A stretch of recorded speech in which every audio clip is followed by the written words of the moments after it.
vessels. Since June 14th, when Rouhani was elected, the Treasury Department only issued 2 designation notices that identified 6 people and 4 companies as violating the Iran sanctions. So it seems like 2 things have gone on while the secret negotiations were going on between the United States and Iran. It seems to me that at the worst possible time in the negotiations, beginning last June, the United States intentionally chose to weaken our hand and our negotiating position with Iran at a crucial time, sending a signal of weakness, sending a signal of sanctions reductions, and at the same time, it appears that the Obama administration was strengthening Iran's hand in those negotiations. And it also appears that 2 things were happening with the Obama administration. One is cutting back on the number of designations, but number 2, making it very clear that they were adamantly opposed to new sanctions. Both of those would send the signal to Iran that we mean business, that they will never have a nuclear weapon.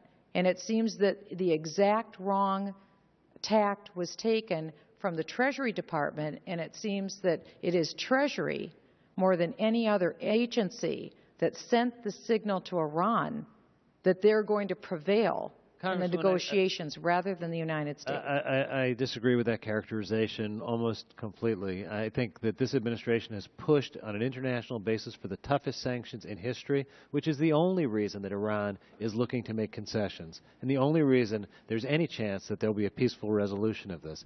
I think Treasury's enforcement of sanctions has been consistent. The action taken today, the action taken yesterday, a negotiated settlement with the Royal Bank of Scotland.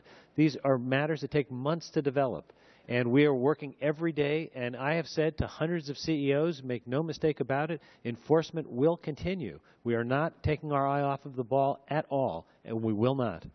There are numbers of companies that are essentially front organizations for Iran, to have front organizations to help the regime to be able to continue to proliferate and do the work they're doing. It seems to me that the bottom line with Iran is, will they have the right to enrich uranium?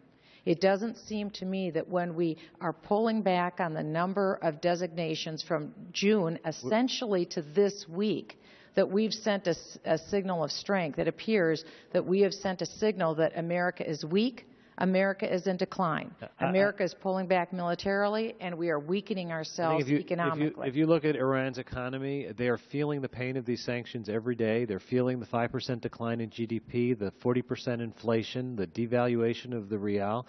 They're seeing all kinds of pain, and that's the only reason. Which was exactly why we got them to the negotiating table. So at the time when we finally have them talking, the Obama administration decided to strengthen their hand and weaken our own. I yield back. Thank you, Mr. Chair. I think time of the gentlelady has expired. We will end questioning at this